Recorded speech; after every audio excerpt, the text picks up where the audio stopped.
तो मैं नाम तो देता ही नहीं किसी को, मैं तो प्यार देता हूं, क्योंकि नाम होते हैं देवी देवताओं के। सतगुरु कभी नामदान देते ही नहीं। ये नामदान की परंपरा देवताओं की होती है। सतगुरु तो प्यार देते हैं और कहते हैं जो तुम्हें नाम अच्छा लगता है रट लो।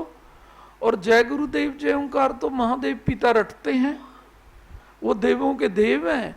इसलिए गुरु पिता कह देते हैं कि किसी भी इस जाप से बहुत प्रसन्न होंगे, इसलिए बोल देते हैं तुम्हें अच्छा लगे तो गा लो जय गुरुदेव जय ओंकार।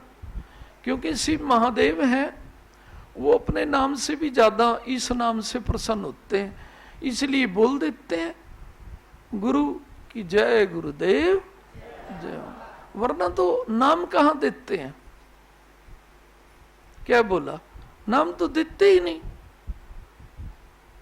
इतने अक्षरों का नाम, अरे कितने अक्षरों का नाम, परमात्मा कभी अक्षरों में आता है क्या? देवी देवता अक्षरों में आते हैं, आप पूछोगे कैसे? स्तुति अक्षरों में होती है नहीं, आरती अक्षरों में होती है नहीं, स्तोत्र मंत्र वेद सारे अक्षरों में होते हैं नहीं, तो स्तुति के बस होते हैं देवी देवता, खुश हो जाते हैं। और करनी भी चाहिए देवताओं की स्तुति, उनका बल भी बढ़ता है और वो खुशी भी होते हैं। लेकिन गुरुदेव कब कहते हैं हमारी स्तुति करो? मैंने कभी कहा तुम्हारे को? मैंने तो तुम्हें कभी नहीं कहा कि तुम 24 घंटे जाप करो, 24 घंटे जाप करो और गुरु पे विश्वास न करें, गुरु वाणी पे विश्वास न करें, गुरु वाणी के अनुसार चले ना, तो मैं तो तुम्हारे जाप को ग्रहण नहीं करूंगा। नहीं समझे क्या है? क्या बोला है? अब कहते हैं जिस आहुति को यज्ञ ग्रहण नहीं करता भैरव ले लेते हैं, शास्त्रों में ऐसा है। अब जिस जाप को गुरु ग्रहण नहीं करते, मुझे तो नहीं लगता कि उसको भैरव ग्रहण कर लेगा। क्या बोला? नहीं समझे क्या? गुरुदेव जी इसको स्वीकार नहीं कर रहे, उसे भैरव क्यों स्वीकार करेगा भाई? किसने आज्ञा दी भैरव को कि गुरुजी ने तो स्वीकार नहीं किया, तुम स्वीकार कर लो? वो तो गया।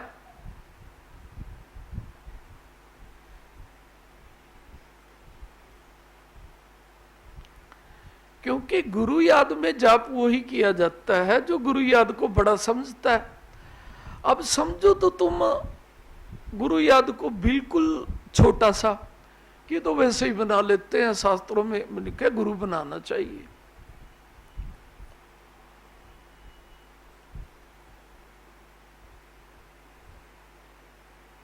तुमने मुझे गुरु बनाया हुआ है नहीं, ये बात बड़ी नहीं है। बड़ा ये है कि मैं तुम्हें शिष्य मानता हूं या नहीं मानता हूं। बड़ा तो ये है ना, तुम बना लो, छुट्टी है तुम्हारी, और मैं उसी को शिष्य मानता हूं जो गुरु प्यार के सारे जीवन व्यतीत करता है। फिर वो गुरु जी की वाणी को भी पूरा करता है। अब तुम देख लो, फिर ऐसे हो तो तुम मेरे शिष्य हो, और नहीं हो तो तुम मुझे मान रहे हो, तो मैं तुम्हें क्यों हटाऊं? शायद जीवन में कभी लगन लग जाए, मानने में इनका क्या हर्ज है? नहीं समझे क्या? बेचारे ट्राई कर रहे हैं, करने दो। नहीं समझे क्या? तुम्हारे मानने में कुछ नहीं रखा और मेरे मानने में सब कुछ है। यदि मैं तुम्हें अपना मानूं और 24 घंटे जाप करो, देवी देवताओं को तो तुम अपना मानो,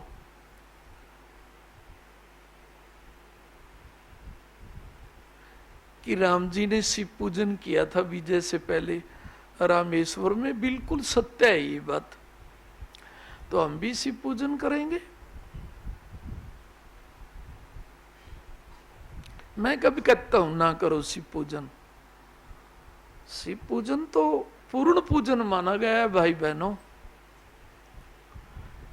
लेकिन जब वो पूर्ण प्रसन्न होते हैं तो गुरु याद दिलाते हैं। जयकारा सतगुरुदेव महाराज। जब तक शिव पिता ही पूर्ण प्रसन्न नहीं होंगे तो गुरु याद आएगी कैसे भाई? तो यदि गुरु याद का सारा बड़ा नहीं लगता तो एक तो मतलब ये भी है कि अभी महादेव पिता ही प्रसन्न नहीं हुए।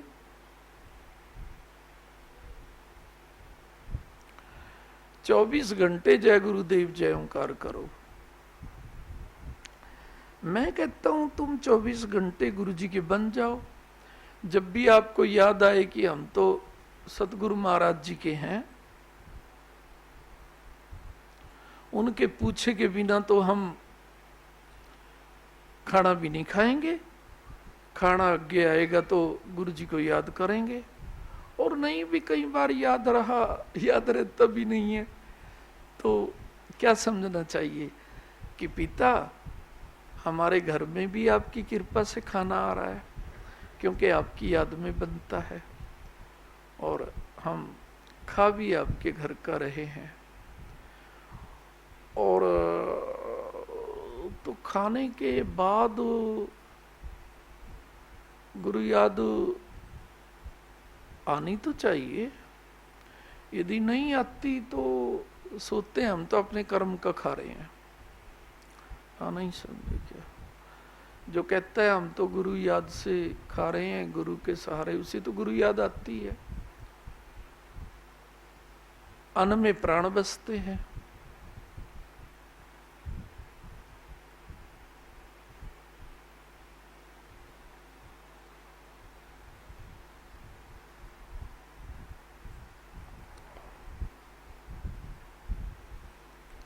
लेकिन गुरुदेव प्राणों की रक्षा करते हैं। अन्न में प्राण बसते हैं। शास्त्र कहते हैं कि कलयुग में तो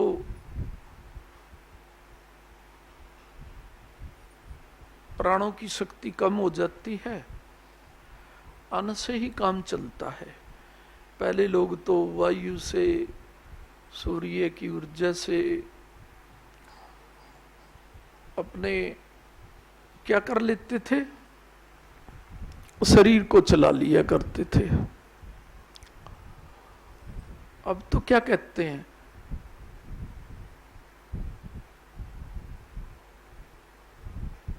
जितना खाएंगे उतना प्राण शक्ति बढ़ेगी।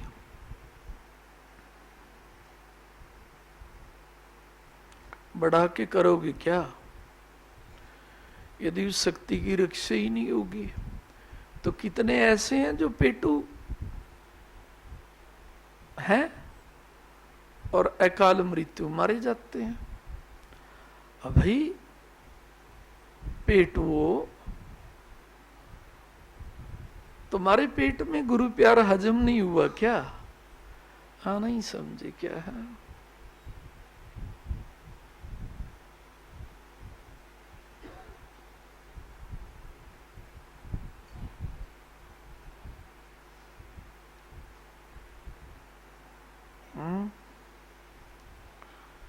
तभी तो अकाल मृत्यु आती है।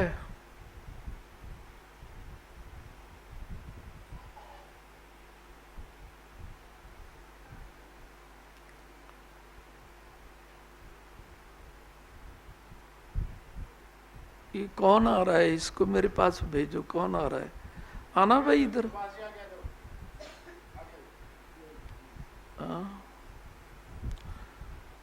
सुभाष जी अच्छा आदमी है क्या? अच्छा, ताली लगा दो फिर तो। चलो चलो चलो भाई सुभाष, जीवन में क्या क्या देखा तुमने?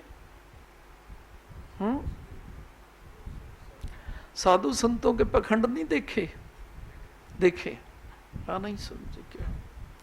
और कलयुग इसी को कहते हैं। हाँ, नहीं समझे क्या? अब कोई पापी बन के पाप करे तो कहते हैं भाई ये पापी है, और धार्मिक बन के पाप करे, कोई दूसरों को धोखा दे, आस्थाओं को धोखा दे, तो मुझे तो नहीं लगता उसका कल्याण हो जाएगा। और कलयुग में ऐसे ही होता है।